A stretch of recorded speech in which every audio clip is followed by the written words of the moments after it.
Hi, everyone. It's been a long day, but I wanted to make sure I get this information out to you as promised. So it's about 6 o'clock, actually 6:30 in the morning, and wanting to make sure that this information goes out. It's just a tremendous amount of information to go through, so I think you'll understand what I'm talking about when you watch the video. Now, in the interest of time, I want to just cover a couple of comments that have been made previously by some people that have watched the video. And the predominant comment has been to compare the information that I presented and say that the comparison between cancer, for example, and COVID-19 or coronavirus is not accurate because you can't die from cancer. That was actually a comment that was made. But of course, we know that's not true. But I think what they were trying to say, and what the majority of the other comments were, was that cancer won't kill you within a few days, whereas coronavirus will. Well, that's not really accurate. And most of the people that are getting infected are recovering. So this particular video is about the scientific corruption that you as the public must realize, and I'm going to present the information to you and let you decide whether it constitutes corruption or not. You be the ultimate judge.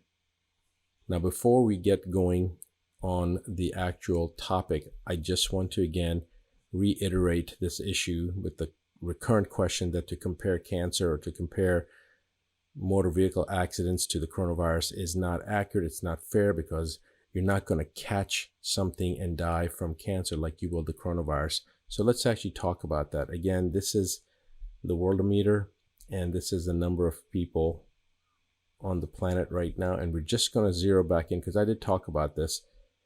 The number of people that have died so far since January 1st, 2020 from the seasonal flu is 110,823. 110,000 from the seasonal flu. This is infectious. This is contagious. This is something people catch. From communicable diseases, okay, these are diseases that can be transmitted from one individual to another individual. You're looking at 2,959,790. Now, this is just a hair under 3 million. This is again from January 1st, 2020 till today, which is early morning, March 24th. Now, when people say that, well, you can't compare an infectious disease such as coronavirus with something like cancer, well, let's just compare it to communicable diseases then. So we got 110,000 people that died of the seasonal flu, which is part of these other communicable diseases, 2.95 million.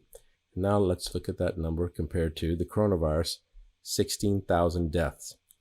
All right. So you're talking about a cause of disease that people will catch from someone else, 16,758 that have died compared to 110,000, again, 110,000 from just the seasonal flu and 2.9 million worldwide from any other type of communicable infectious disease process. Again, 16,000 versus 2.9 million, and we're getting our knickers into a twist. I'm pretty sure that the people that made those comments were actually trolls that were paid to try to negate what I had said. It doesn't matter. People can say whatever they want to say. This is the issue. 102,000 of these people have recovered. This is the number died. This is the number that recovered. And most of these people, of the 102,000 that have recovered within 24 to 48 hours. Now, just tonight, and I'm going to show this to you to show you how unreliable the testing is, which I talked about on the first video. It gets really crazy. So I want to show you a couple things. The first is, this article was a fantastic article, but it was taken down from multiple different websites where it had been posted for whatever reason. I'm not sure the reason why it was taken down, but it was more likely than not censorship related. Now, this person's name is Aaron Ginn or Aaron Ginn. Fantastic article, Evidence Over Hysteria COVID-19. And I have the whole article in its original form And we will be posting this up. Anybody that wants this information, we are going to post this up on advancedmedicine.com. We will not have it available just right on the front. It will be on the back, so nobody can try to complain about it or nobody can try to censor it. So we are going to have it. If you register, you will be able to get access to it. It's not going to cost you anything, but it will also give you the ability to take the head map, which is the Advanced Health Evaluation Assessment for Detoxification, if you want. But this article is a very important article, and I think that everybody should read it. And the reason simply is because there is a lot of logical, very scientifically organized information that will help to make those that are not aware of really what the facts are and to see what the facts really are in order to make a logical, sequential decision as to whether or not this constitutes evidence of hysteria or not. And it actually is very clear, even without reading the study, that that's what it is once you understand the information.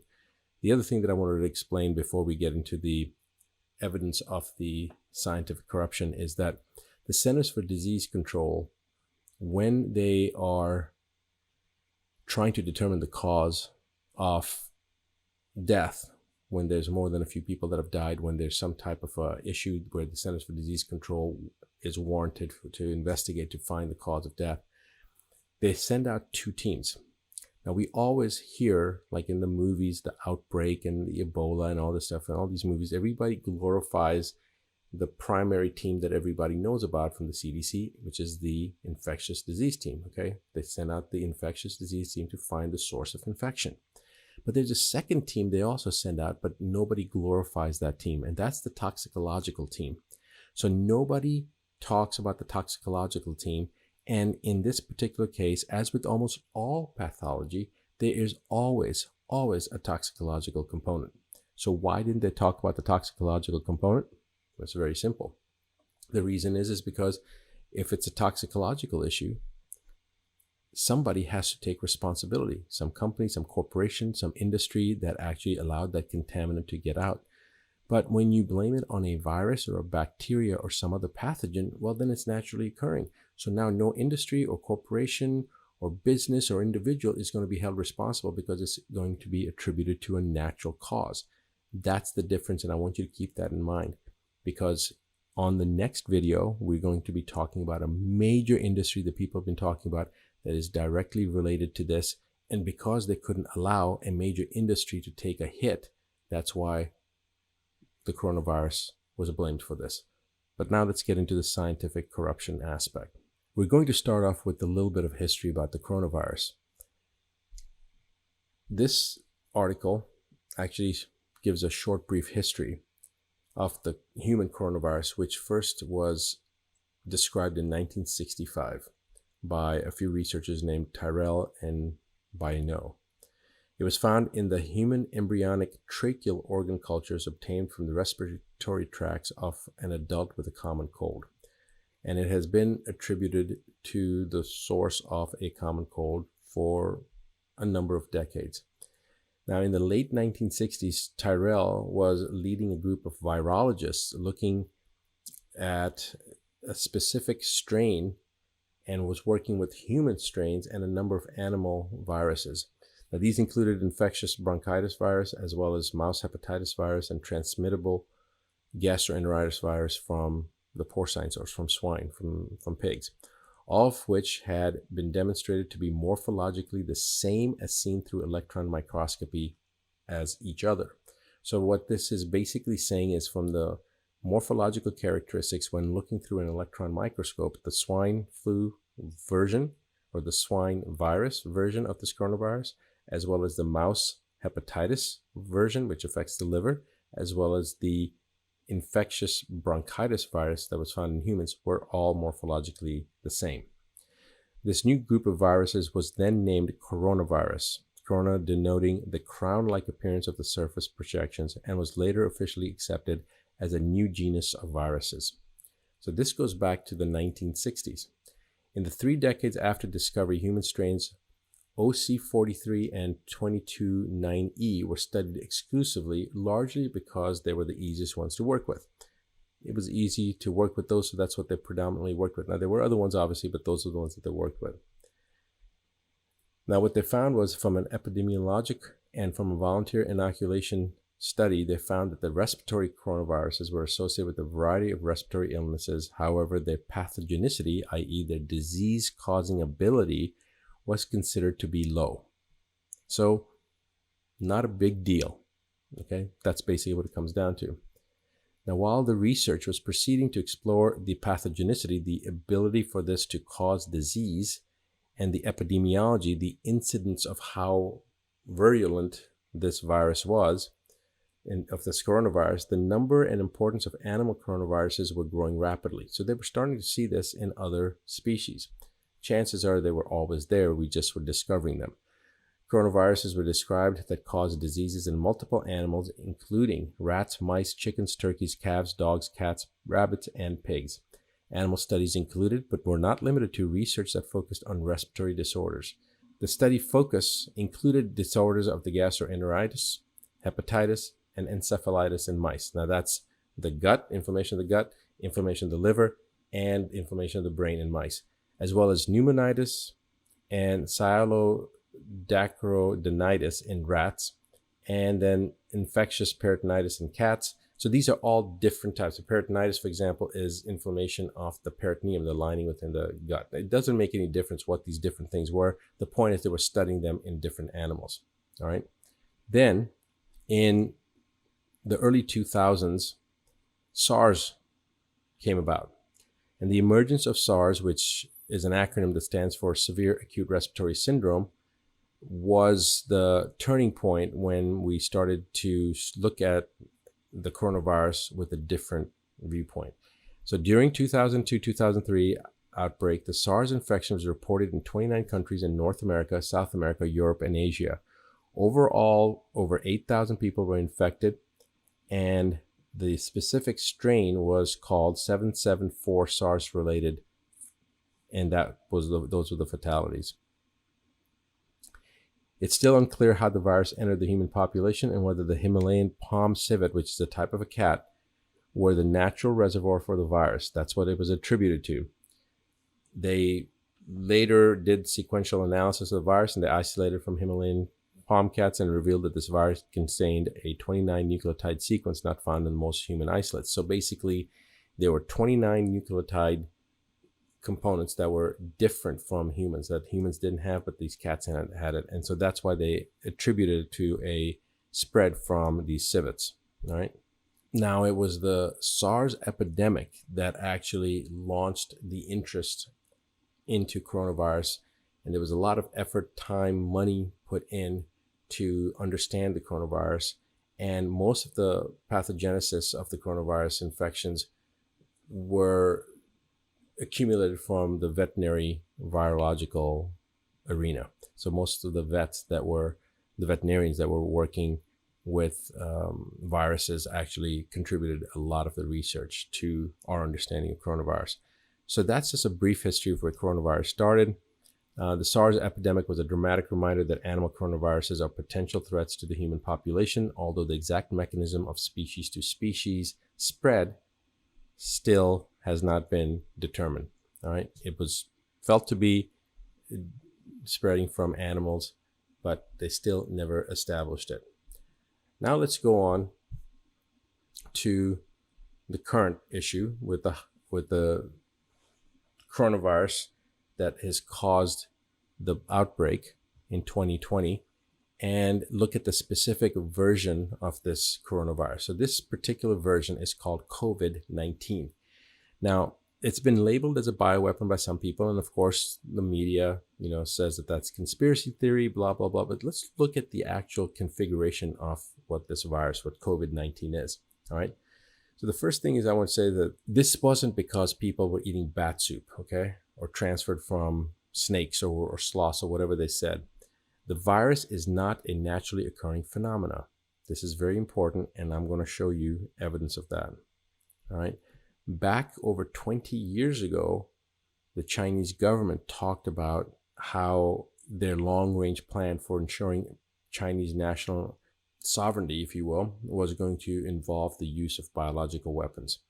Now, here's what it comes down to. There's no possibility that this virus occurred naturally. This was confirmed on February 8th by a peer-reviewed virology journal, volume 16, publication date April 2020. So this is coming out next month, but I will show you. In fact, here is the study, and you can see published date is April 2020, and it's talking about the spike glycoprotein of the new coronavirus 2019 nCoV, which is basically the COVID-19, contains a furin-like cleavage site absent in coronavirus of the same clade.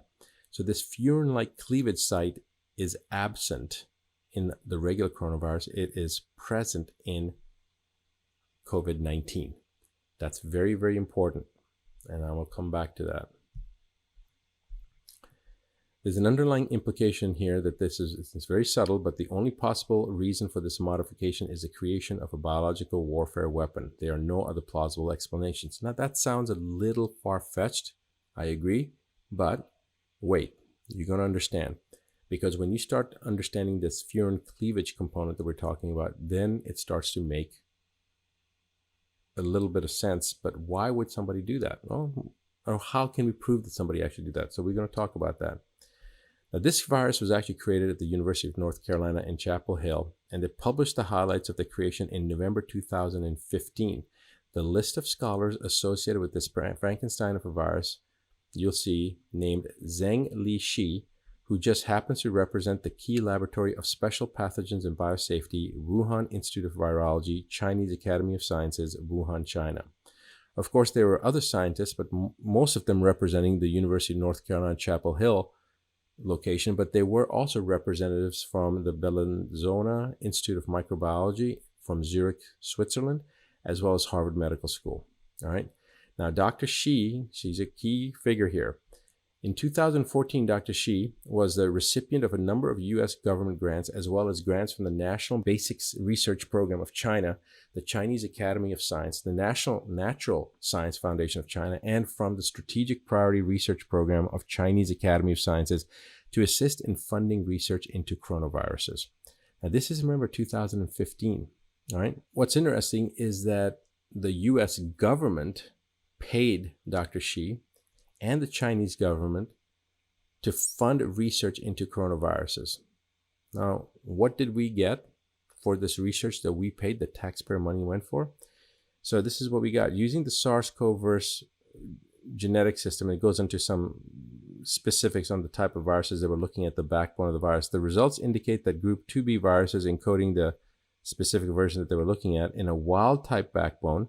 This is SHC014 spike in a wild-type backbone, meaning the naturally occurring virus, can efficiently use multiple orthologs of the SARS receptor human angiotensin-converting enzyme ACE2.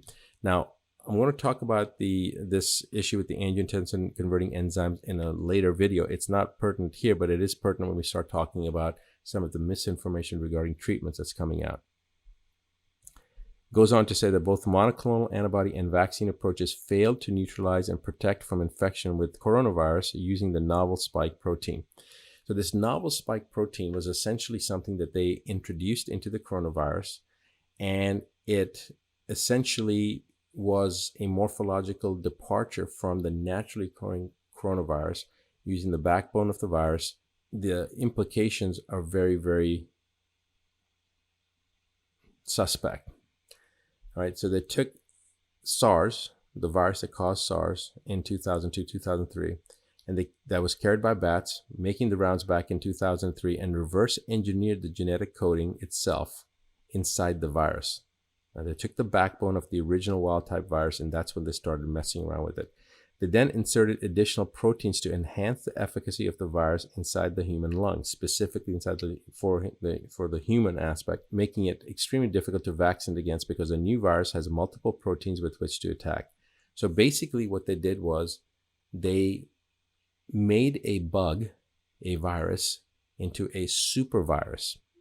What would be the purpose of doing such a thing? Well, it'll become self-evident here in a few moments. What's also interesting is that these coronaviruses that they took from the SARS component and then they manipulated them, these cells were originally obtained from Fort Detrick. You may remember that Fort Detrick was also where some of the other HIV testing had been done and research had been done.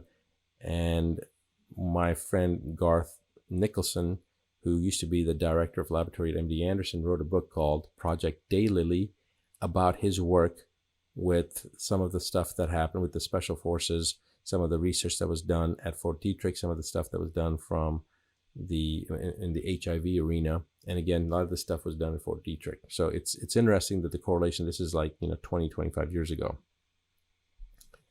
All right, so they say in the paper in 2015, remember they went back, this is going on from 2003 to 2015 now. They were looking at the SARS component from 2003, the coronavirus that caused SARS, and they were now manipulating that. And they published this manipulation study. After they manipulated it, they published it in this 2015 paper. And they created this hybrid virus, which is far more deadly and can't be vaccinated against. It is resistant to vaccination because of certain morphological changes that were created to the wild type backbone. The new DNA genetically engineered virus constitutes a gain in pathogenesis. Now, I want you to remember what gain in pathogenesis means, okay? Or gain of function is the term that they use in virology, or actually in research. So gain of function. Okay, here it is. That's a gain of function right there. They admit it. Gain of function basically means taking something and making it more potent, all right? So pathogenesis means the lethalness and the infectiousness of something. The pathogenesis is the cause of the actual problem, cause of the disease. And Dr. Shi learns how to perform gain of function operations within viruses, and then she returns to her post in Wuhan, China. So she learned this in University of North Carolina, Chapel Hill. They get the cells from Fort Detrick, and now she goes back to Wuhan, which is where the techniques that she learned about gain of function were then applied. Fast forward to November 2019, a breach of containment occurs at the Wuhan Institute of Virology, and patient 0 is detected somewhere between December 1st and December 12th. Now, we don't know about the details. We don't know who the patient 0 was, but apparently there was a breach and containment. Now, I'm just going to quickly go over this. Dr. Shi is one of the authors that published this paper in January 23rd, 2020, stating that it is of probable bat origin. The problem is she knows what it is and what the origin is because she was the one who created it. Okay, she helped to enhance it. This is an enhanced version of the hybrid virus that they helped develop at UNC with Fort Detrick support back in 2015. Dr. Shi knows this because she helped to build it. Now, what does gain of function mean? Again, as I mentioned, gain of function is basically that it made it more potent, it made it more virulent, it made it more deadly, it made it more resistant, it made it more effective, and made it into a super bug that nobody has basically seen before. That's what that means, okay?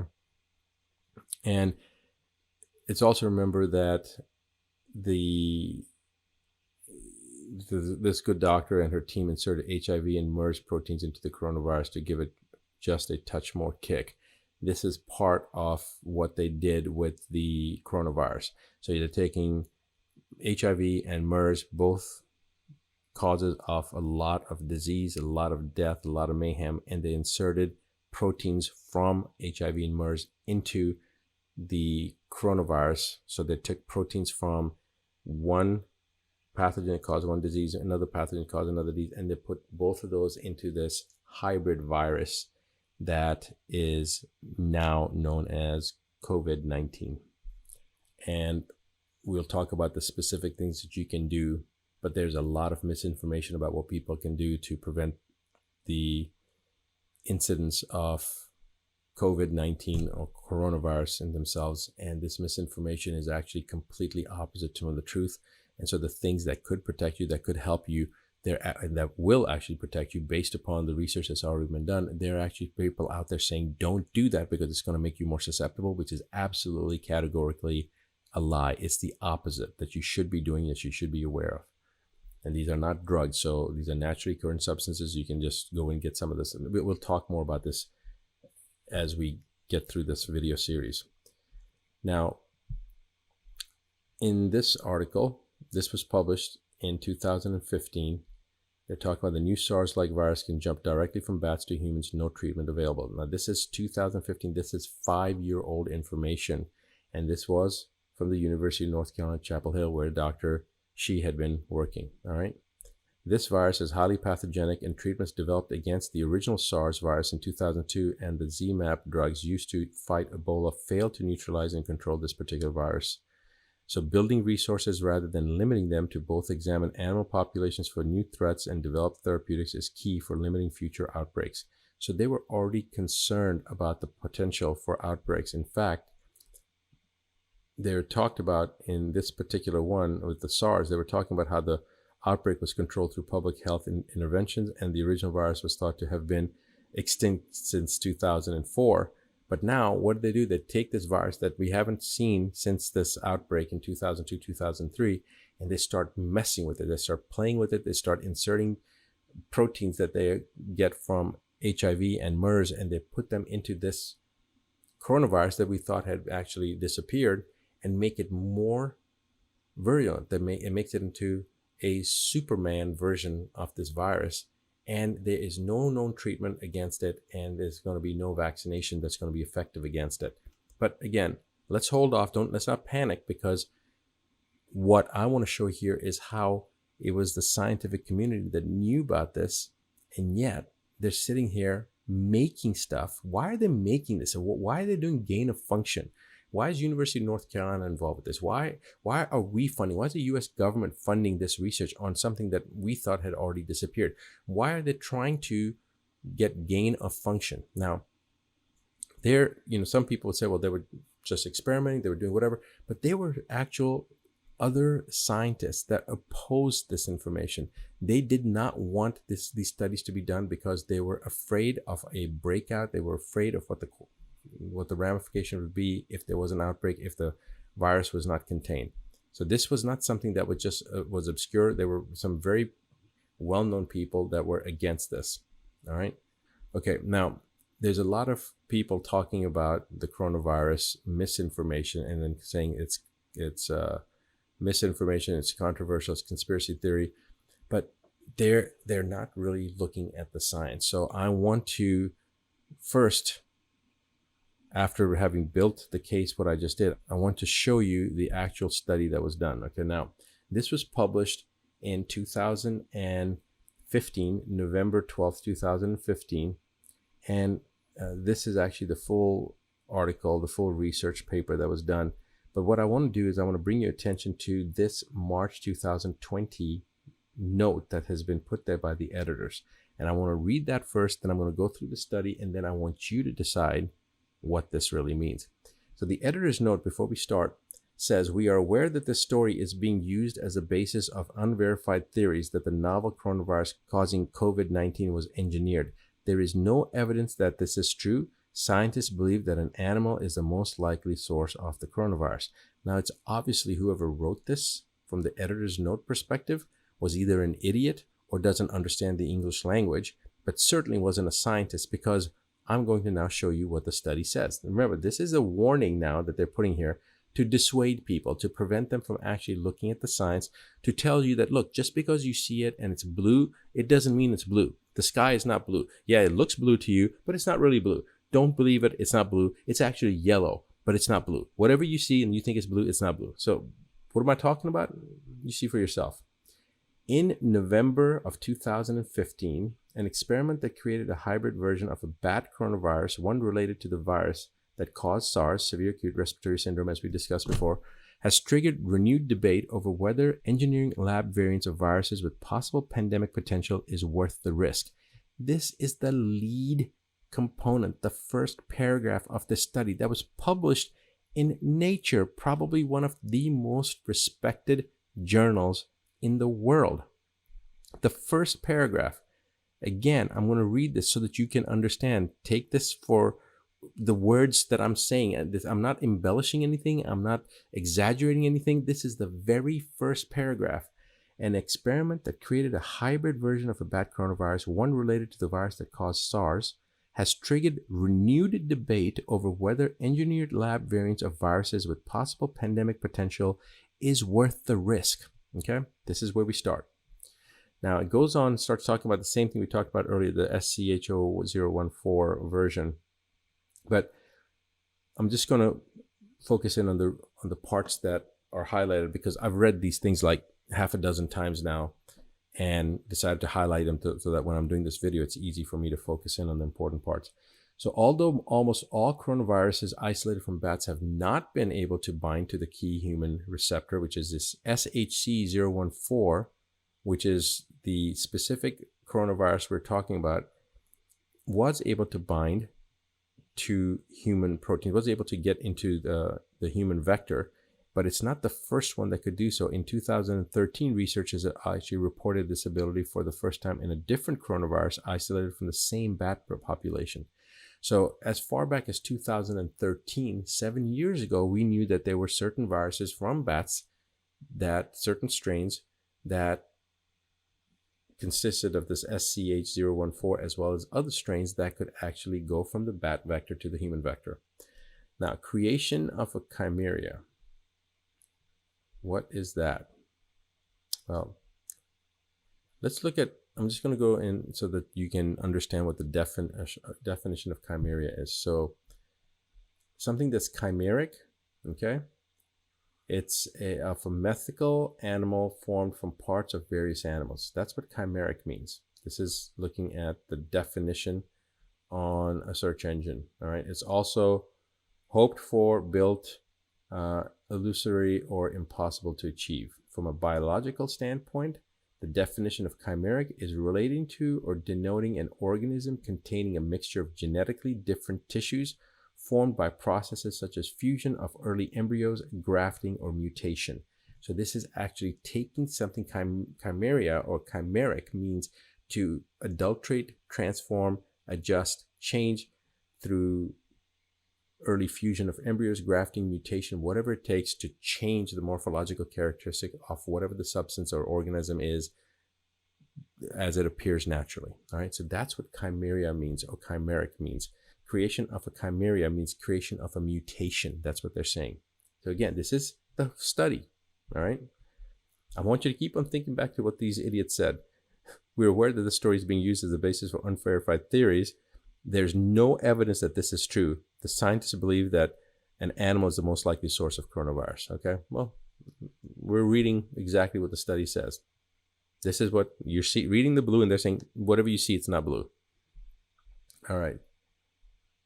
So, creation of a chimera. The latest study was already underway before the U.S. moratorium began, and this is a moratorium that the government imposed a moratorium on federal funding of such research that would ease the spread or host range of dangerous pathogens. So basically, the government in 2014 said, okay, we're not going to fund any research that is related to creating, adulterating, changing a pathogen to make it more dangerous. We're not going to do any more funding for chimeric reasons to create chimera. We're not going to do that. We're not going to create any more mutants grafted, changing genetically with using different tissues to form a new mythical animal. We're not going to do that anymore. That's what the government said in 2014, and they put a moratorium on it. However, the moratorium was already began. The U.S. National Institute of Health, and that's going to become important. Who runs the U.S. National Institute of Health? We're going to talk about that.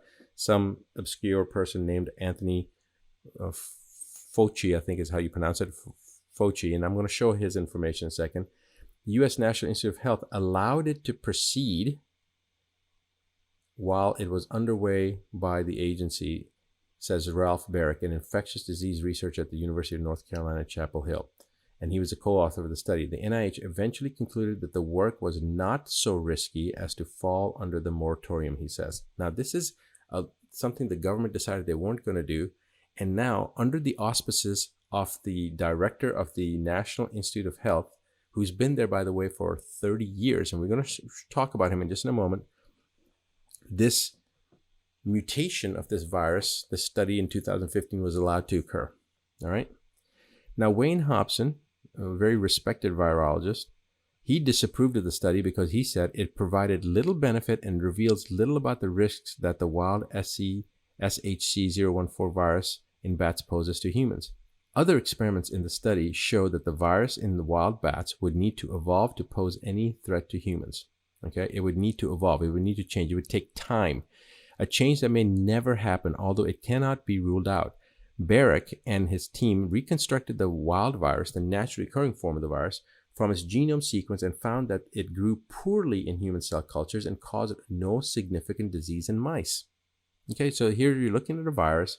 It's found in bats. It's very difficult for it to jump to humans.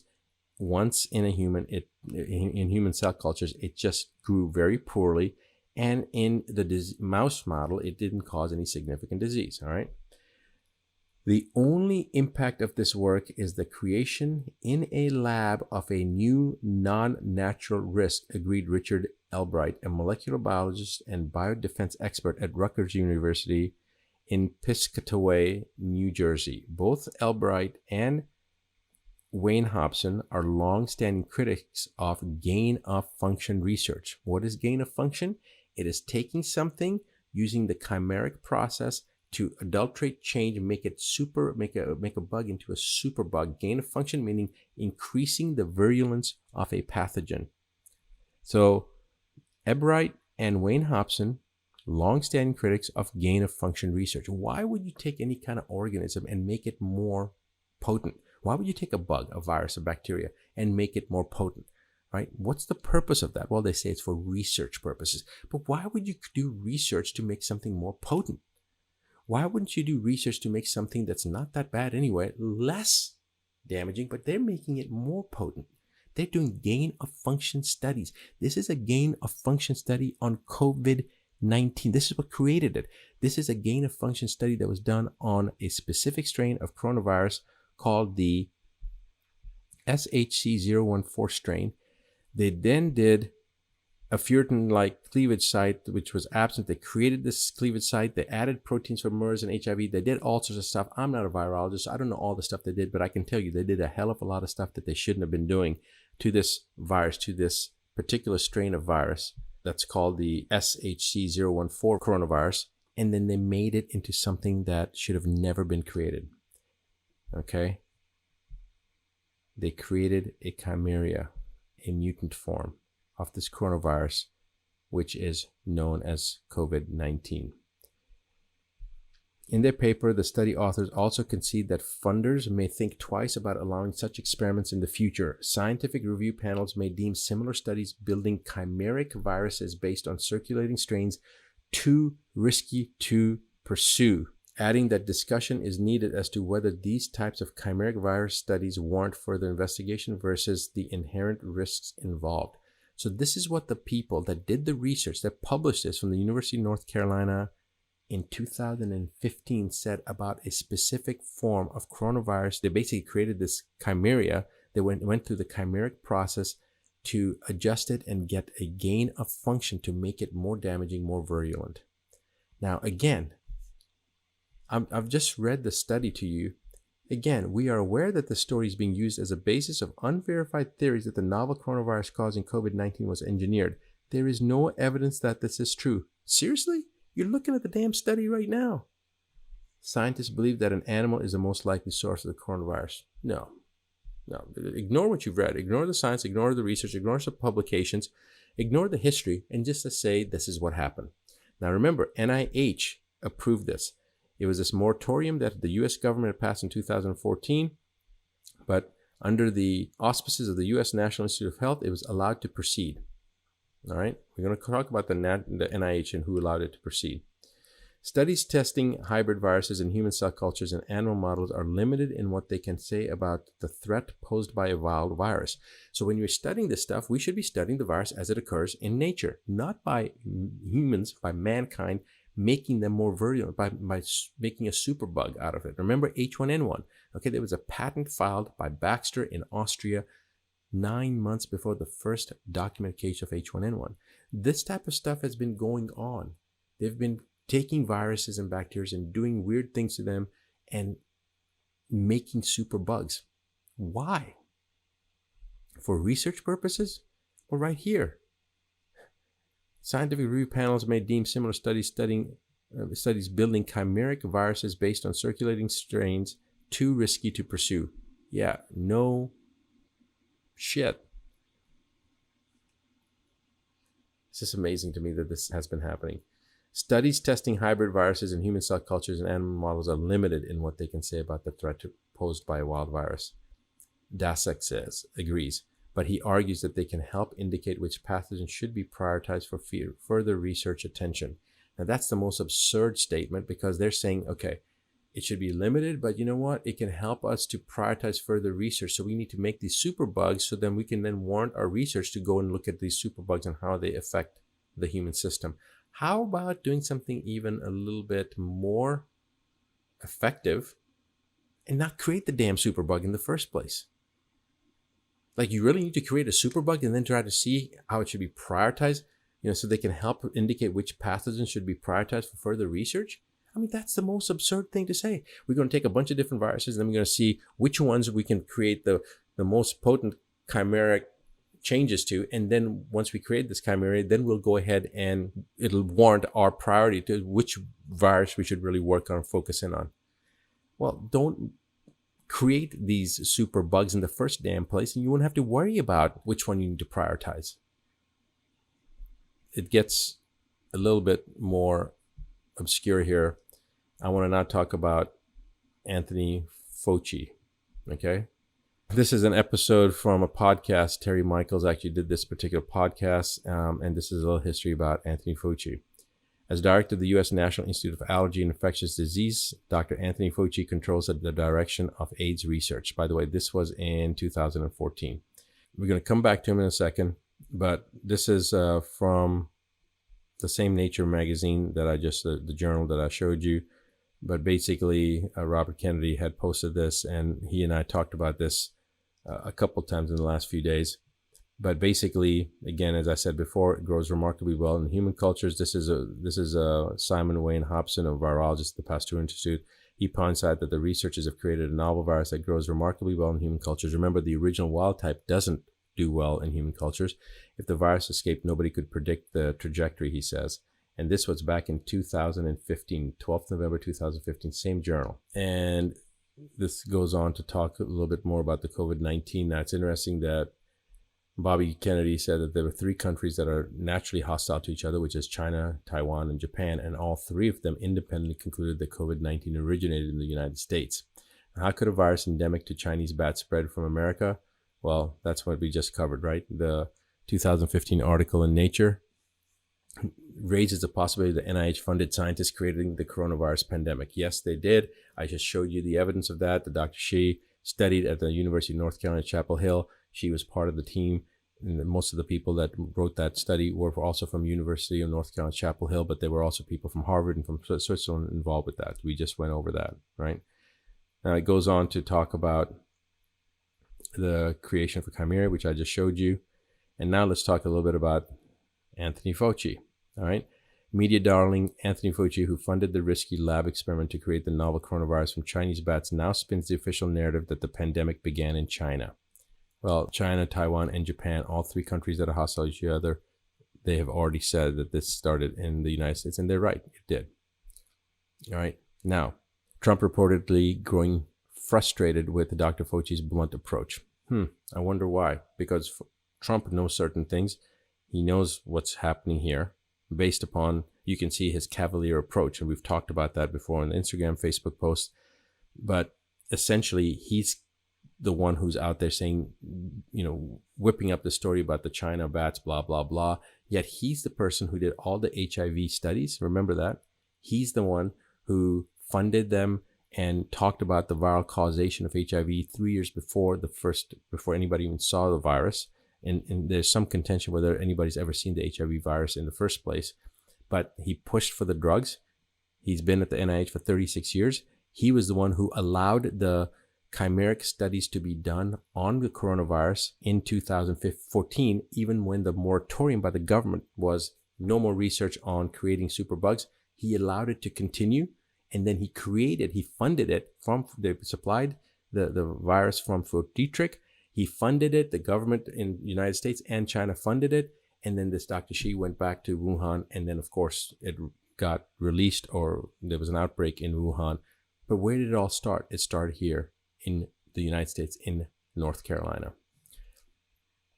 So he's often asked, Dr. Fauci has become a household name during the coronavirus outbreak, frequently appearing on TV as a trusted expert on diseases. Yeah, a trusted expert who created the damn thing in the first place, who funded it, who pushed it, who went against a moratorium that the government had passed in 2014.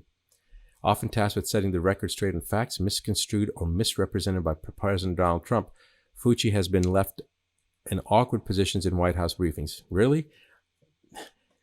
So now we're going to blame President Donald Trump for misconstrued or misrepresented facts when it's Fauci who's lying to the public and has created more mayhem than any person on the planet? I mean, he's shut down the entire governmental communication between different countries and shut down the economies, crashed the markets, caused 9,000, actually 16,000 deaths now, all because of him pushing for the research and allowing the research to go, even though the government said no more research in that area. Somebody needs to... A New York Times reporter Monday said that Trump has become frustrated with Dr. Fauci. Of course, if I was a commander-in-chief, I would be frustrated with him too. I would have strung him up already. With Fauci's blunt approach at the briefing lecterns, which often contradicts things that the president has just said, according to two people familiar with the dynamic. Fauci also made headlines on Sunday when he said in an interview with Science magazine, "I can't jump in front of the microphone and push him down." Yeah, I think Trump knows what's going on. And if Trump doesn't know what's going on with Fauci, he will know soon. The point, again, is that Fauci is a criminal. And he has been responsible for perpetrating crimes against mankind. You talk about Hitler? Okay, well, now let's talk a little bit about the last portion of this. We'll talk about some of the continuing misinformation out there. So here's something that was posted today, just a couple hours ago, from a TV station, I believe KSAT. Breaking news, first COVID-19 related death reported in San Antonio. Now, the reason this is kind of important to me personally is because I did my general surgery residency. I was an intern at Brooke Army Medical Center. I spent a lot of time there as a fourth-year medical student. And then, of course, I did my internship in general surgery, my first year postgraduate training after internship. After I went to Korea, when I came back, I did my general surgery residency, began that at Brooke Army Medical Center. So a woman in her 80s died at Brooke Army Medical Center on Saturday, officials announced. Okay, this was just posted. I just saw this today, actually Monday, which is, it's not Tuesday morning, but I saw it Monday. Now, they're reporting it as a first COVID-19 related death reported in San Antonio. Now, here's the kicker. This is the family member, Ashley Zara Farrell, off that person. It says KSAT 12 and KSAT.com. I must say I'm highly disappointed at your lack of facts. My grandmother did not pass away at a San Antonio MMC. She passed away at a local inpatient hospice facility. Remember, hospice is for people that are terminal, that are going to die. She did not pass away from COVID-19. She passed away from Alzheimer's, and that she had suffered from for the past 12 years, and a case of aspiration pneumonia that worsened her ailing state. Shame on you, KSAT. Again, the media is hyping this crap and scaring people. They're not reporting the facts. They're not reporting the truth. They're lying. This was information from last Monday, so it's a week ago, and the numbers have gone up. This death is supposedly now 16,000 worldwide. Recoveries over 101,000. Total cases around 300 and some thousand. But the information is that right now in Wuhan, reports of no new cases for the last 5 straight days, and they're actually talking about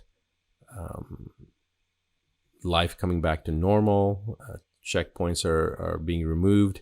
Health workers disinfecting subway cars and stations. And leaders met Monday to discuss scheduling the resumption of work and production. So this is interesting. Monday marks 2 months since Chinese authorities placed Wuhan on lockdown as the virus spread like wildfire throughout the city and greater Hubei province. Last thing I want to talk about is a little bit about politics here. Senator Rand Paul, who is a doctor, by the way, they said that he was reckless. Again, the media is reporting he's reckless. His actions on coronavirus, he apparently got exposed to coronavirus, and they're saying that he's, even though he's got coronavirus, he's still meeting with other people. He's working out in the gym, and that's not responsible, blah, blah, blah. Again, they're trying to, make him look bad. But this is what Senator Paul had said. I met his father, Congressman Ron Paul, just recently, and had a nice 5-6 minute conversation, actually closer to 10-minute conversation with him in Mexico at an Acapulco conference where I gave a lecture. And Senator Rand Paul was quoted to say, "We absolutely must resist government run amok, taking advantage of a crisis. This is how your liberty dies. Stand up, America, and resist. Department of Justice seeks new emergency powers amid coronavirus pandemic." This is the issue. This is what we need to be afraid of, that they're going to use this false flag type of event, hype it up to take away more rights, more freedoms, and create mandatory actions that people have to do, from quarantine to even more sinister things that are coming down the pipeline. So you need to be aware of this stuff. You need to be aware of the agenda. All right. We're going to talk about the next video. We're going to talk about even worse things that are coming down the pipeline, even other things that you don't know that have made this coronavirus even more damaging. And we're going to talk about that in more detail. This is a post that I put up a few days ago. I want you to remember that this is not the first time this has happened. This was Lyme's disease in the 1990s, SARS in 2002, XMRV in 2009, MERS in 2012, Ebola in 2014, and Zika in 2016, and actually H1N1 in 2010. That's when I put out some videos that had an impact on letting people know really what was going on. If you remember, Obama predicted that there were going to be 60 million Americans that were going to die. 20% of the US population was going to die because of H1N1. But I put out a couple of videos, and according to at least one person, David Wilcock from the History Channel, that those videos made a difference. And according to him, at a conference that I was at, once he recognized me, said that I was responsible for saving 1 billion lives. I didn't know what he was talking about, and then he referred to the video. And actually, it's about getting the information out so people realize and recognize what's going on. And however it happens, whoever passes it on, I really don't care who gets credit for anything. I just want people to know that the agenda is highly, highly suspect. Be aware. Don't be paralyzed by fear, because this is part and parcel of their agenda. All right. There's 7 toxicities according to my philosophy, and they have hit 6 of the 7 toxicities. The 5th toxicity being emotional, psychological. That's what they've done with this hype, by creating the hype, by creating the fear mongering. That is affecting people on an emotional, psychological level. All right. The virus is a self-limiting virus. It seems to burn through. If your immune system is intact, it's not going to affect you. And if it does, it's going to be very, very transient. 24, 48 hours, most people get better.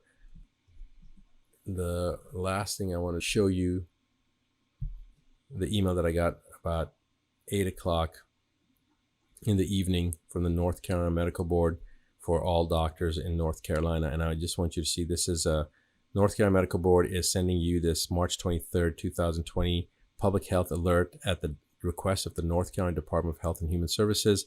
The following message is from the state epidemiologist, Dr. Zach Moore. All right. So let's see what Dr. Moore has to say. And you can see the time of this email. Well, here we go. It was 8:05 p.m. last night, right before I went live on the live stream, public live stream that I do every Monday night. So it goes through a bunch of stuff over here. Please read the updated guidance and documents. There are 4 bullets. Only the first one is highlighted. Changes in testing recommendation. People with mild symptoms consistent with COVID-19 do not, capital not, do not need testing and should be instructed to stay at home to recover. Why don't they need testing? Because the tests are riddled with false positives. And rather than tell people that, well, you may or may not have it, they're just going to say, don't even test it. You have it. We know you have it. Just stay at home. Again, furthering the hysteria. So even the testing now, they're not recommending it. All right. This is the last thing I want to show you now. I want you to watch an interview with a doctor that was the first doctor to diagnose the case in Washington State. But I want to have you watch the interview that they did with a person that was on the ship, on the cruise line that was quarantined, and hear it from the individual themselves that were quarantined, that were tested positive, and their course of disease, of what they suffered when they went through a COVID-19 coronavirus infection. All right, you can hear it yourself. Older and already immune compromised individuals or with people with really serious underlying health conditions. Is this a lot worse than, say, a really bad infection of influenza? That's a very good question. I don't think we really know the science behind why folks that are older or have medical illnesses are more at risk for severe disease. We do know that when they become infected, many of them end up in the hospital in ICUs, and the mortality seems to be quite high in that patient population. That's probably what we're seeing, at least locally, probably worse than what we usually see with seasonal flu in the same population. Why that is, I don't think we really understand quite yet. Based on this case you've treated, and obviously Washington State's hit the hardest, and you all have been talking amongst yourselves and other docs there in the area, is you can call it what you want, but the fear, the panic, the freak out that exists among the normal, healthy U.S. population about this is people are talking about stockpiling toilet paper and everything else. Is that justified, or does there seem to be an overreaction from what we know medically perhaps is justified? Well, one of the first things I want to discuss is the protective gear that people are buying. Right now, there I think are folks that are buying a lot of masks. The CDC has been very clear that the average person walking the streets is very low risk in general, and that it's not advised to buy masks, surgical masks, out and about. Yeah, we heard from the Surgeon General that buying the masks actually keep them away from the people that need them the most, perhaps doctors and health officials like yourself. We had someone who was a survivor of the coronavirus. She got it on one of the cruise ships on yesterday. Taking a listen to her experience. I had about a 3-hour fever of not even 100 degrees the night before, and that was it. I have not had one symptom, since then. Wait, so even while you had the virus, like at its peak, you're saying you still didn't really experience symptoms? Zero symptoms. Wow. None. That was Jerry, who said she did Pilates and yoga throughout her quarantine and while she had the virus. Is it important to also talk about, in addition to those who have died, the people who experienced something akin to the common cold with this? Yeah, that's a really good point. Most folks that are infected with this virus will have mild disease, won't need to come into the hospital, won't have to be admitted.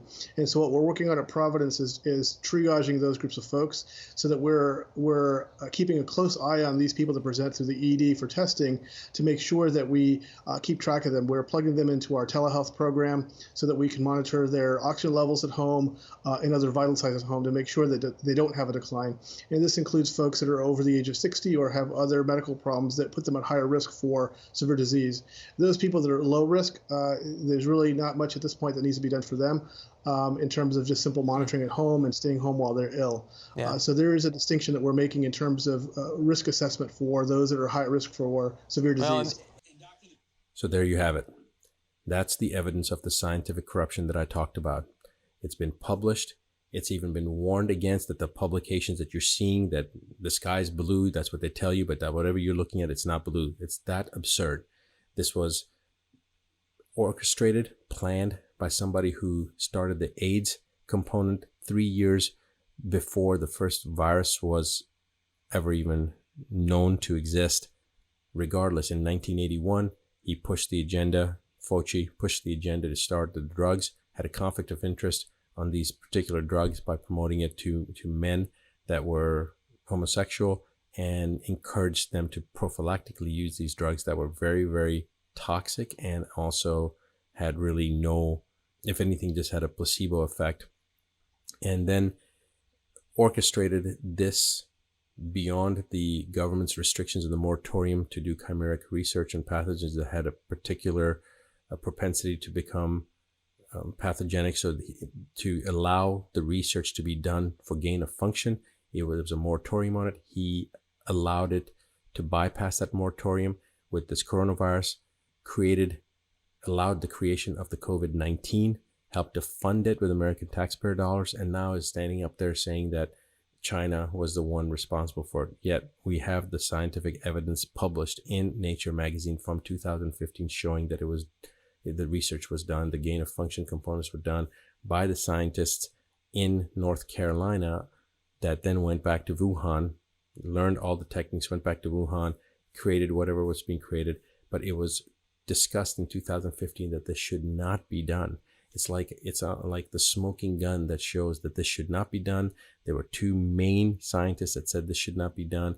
There have been many scientists that have been against the gain of function component for the chimeric testing of not just coronavirus, but for many other types of pathogens, and we don't know what else they're creating.